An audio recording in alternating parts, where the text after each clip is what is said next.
നിങ്ങളുടെ ഇഷ്ട പരമ്പരകൾ എക്സ്ക്ലൂസീവായി സൺ നെക്സ്റ്റ് ആപ്പിലൂടെ തികച്ചും ഫ്രീ ആയി. ഇപ്പോഴേ ആപ്പ് ഡൗൺലോഡ് ചെയ്യൂ.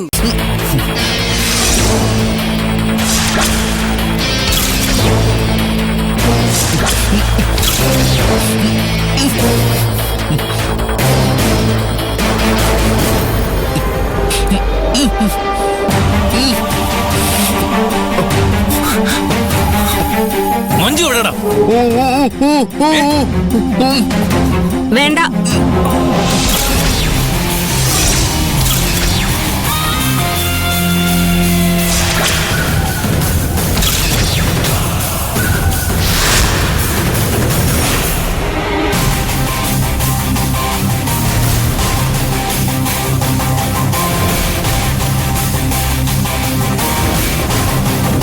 ഇവന്റെ വാ തുറന്നാ ഇവൻ ഒച്ച വെക്കും. അടുത്തൊന്നും വേറെ വീടില്ലെങ്കിലും ശബ്ദം കേട്ട് ആരെങ്കിലും ഓടിയെത്തിയാ പ്രശ്നവും. ഇവനെങ്ങനെ ഇവിടെ എത്തിയത്? ഇവൻ നിന്നെ തട്ടിക്കൊണ്ടുപോയെന്ന് കരുതി ഞാൻ ആകെ ടെൻഷനിലായിരുന്നു. ഇവനെ എന്നെയല്ല, ഞാൻ ഇവനെയാ തട്ടിക്കൊണ്ടുപോയത്.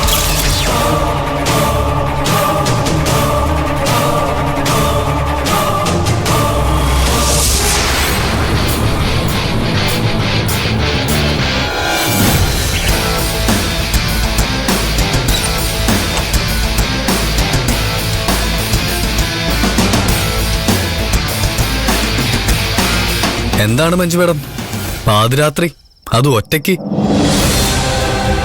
വീണ്ടും വല്ല കള്ളക്കേസിൽ അറസ്റ്റ് ചെയ്യാൻ വന്നാണോ? നിന്നെ അറസ്റ്റ് ചെയ്തത് ഒരുപക്ഷെ കള്ളക്കേസിലായിരിക്കും. പക്ഷേ നീ അതിനേക്കാൾ വലിയ തെറ്റ് ചെയ്യാനാ ശ്രമിച്ചത്. മഹിമ പഴയതെല്ലാം മറന്ന് നല്ലൊരു കുടുംബജീവിതത്തിലേക്ക് കയറാൻ പോവാ. നീയും എല്ലാം മറക്കുന്നതാണ് നല്ലത്. വെറുതെ നടന്നതിനെ കുറിച്ച് ആലോചിച്ച് സമയം കളയണ്ട. അവസാനം ജീവിതത്തിന്റെ നല്ലൊരു ഭാഗം വെറുതെ പോയതിനു ശേഷമായിരിക്കും കുറ്റബോധം തോന്നുക. ഞാൻ കഴിഞ്ഞതെല്ലാം മറക്കണമെന്നല്ല മേഡം പറയുന്നത്. എൻ്റെ പഠിപ്പ് പോയി, എൻ്റെ കുടുംബം പോയി, എൻ്റെ മാനം പോയി. അതിനെല്ലാത്തിനും കാരണക്കാരി സുഖമായിട്ട് കല്യാണം കഴിച്ച് ജീവിക്കാൻ പോവാ. ഞാനതെല്ലാം കയ്യും കെട്ടി നോക്കി നിൽക്കണമല്ലേ? ഞാനൊരു ആണാടി. അവളോടും മുകുന്ദനോടും ഞാൻ എണ്ണി എണ്ണി പകരം ചോദിക്കും.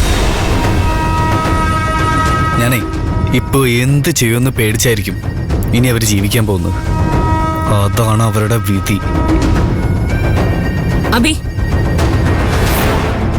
എന്റെ അനിയത്തിയുടെ ജീവിതത്തിലെ ഏറ്റവും സന്തോഷമുള്ള ദിവസമായി കല്യാണം.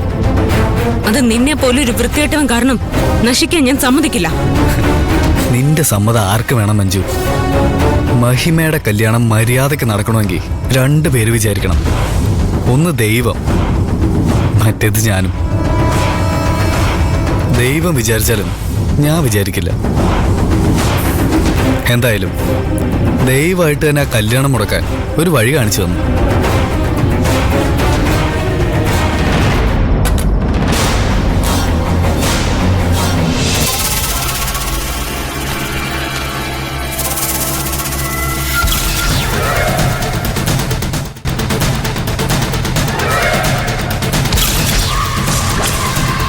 നീയില്ലാതെ മഹിമ കല്യാണ ദിവസം മണ്ഡപത്തിൽ കയറില്ലല്ലോ.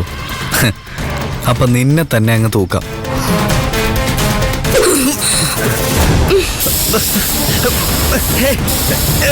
മഞ്ജു വേണ്ട.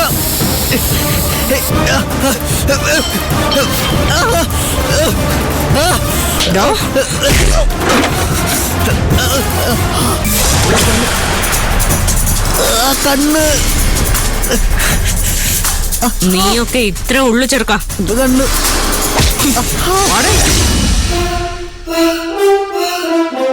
ഒരുത്തനെ പാതിരാത്രിക്ക് ഒറ്റയ്ക്ക് നേരിടാൻ മാത്രം നീ ധൈര്യം കാണിക്കുമെന്ന് ഞാൻ ഒരിക്കലും വിചാരിച്ചില്ല. സാഹചര്യം അതായിരുന്നല്ലോ.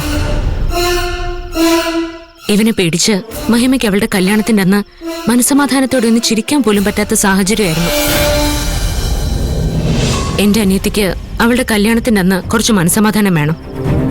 അതിന് ഇവനെ പൂട്ടിയിടുക വഴിയുള്ളൂവെങ്കിൽ അങ്ങനെ ആവട്ടെ എന്ന് ഞാൻ കരുതി.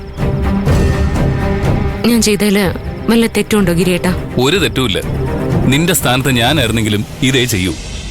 ആ പക്ഷെ നിനക്ക് എന്നോടൊന്ന് പറയായിരുന്നു. അല്ലാതെ ഒറ്റയ്ക്ക് ഇവന്റെ പുറകെ. ആവട്ടെ, നമ്മൾ തമ്മിലുള്ള തർക്കങ്ങൾ എന്തിനാ ഇവന്റെ മുന്നിൽ വെച്ച് തീർക്കുന്നത്? അത് നമുക്ക് വീട്ടിൽ ചെന്ന് സംസാരിക്കാം. ഇവനെന്തോ പറയാൻ ശ്രമിക്കുന്നുണ്ടല്ലോ.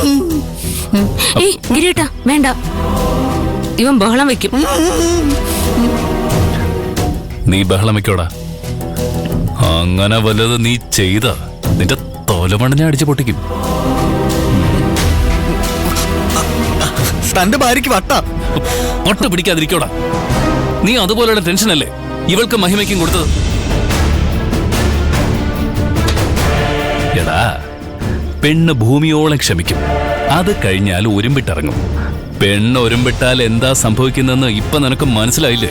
എന്നോട് ഇത്രയൊക്കെ ചെയ്തിട്ടും ഞാൻ പ്രതികരിക്കാതിരിക്കുമെന്ന് നിനക്ക് തോന്നുന്നുണ്ടോ? നീ പ്രതികരിക്കുന്നുള്ള കാര്യത്തിൽ എനിക്ക് ഒരു സംശയമില്ല. പക്ഷെ നിന്റെ പ്രതികരണമൊക്കെ മഹിമയുടെ കല്യാണം കഴിഞ്ഞിട്ട് മതി. അതുവരെ നീ ഇതിന്റെ അകത്ത് അടി അടി. ഇവനെ ഇങ്ങനെ ഇട്ടാ തട്ടിപ്പോത്തൊന്നുമില്ലല്ലോ. ഹേയ്, ഇവിടെ ഞാനൊരു ക്യാമറ ഫിറ്റ് ചെയ്തിട്ടുണ്ട്. ഇവിടെ നടക്കുന്നതെല്ലാം എനിക്ക് ലൈവായിട്ട് ഫോണിൽ കാണാം. എന്തെങ്കിലും പ്രശ്നമുണ്ടെങ്കിൽ എനിക്ക് മനസ്സിലാവും. ഓ, അപ്പൊ ഹൈടെക് ലെവലിലാണ് കാര്യങ്ങളല്ലേ?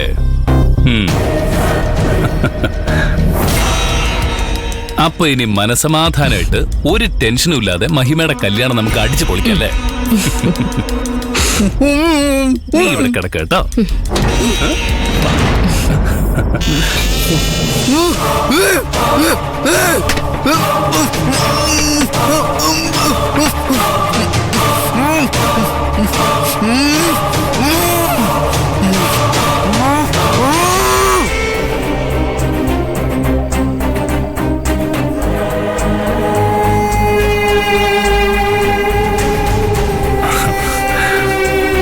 കാണാതെ പോയൊരാളെ കണ്ടുകിട്ടിയിട്ടുണ്ട്.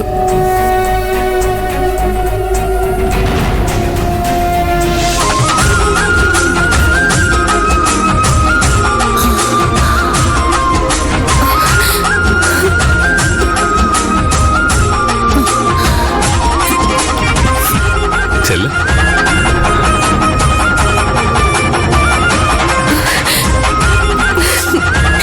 ചേച്ചി ചേച്ചി എന്ത് പണിയായി കാണിച്ച? മോളെ, എങ്ങോട്ടേലും പോവാണെങ്കിൽ ഞങ്ങളോടൊക്കെ ഒന്ന് പറഞ്ഞൂടെ? ഞങ്ങളെല്ലാവരും നിന്നെക്കുറിച്ച് ഓർത്ത് തീ തിന്നായിരുന്നു. മോളെ, സമയം വരെ എന്തെങ്കിലും കഴിച്ചായിരുന്നോ?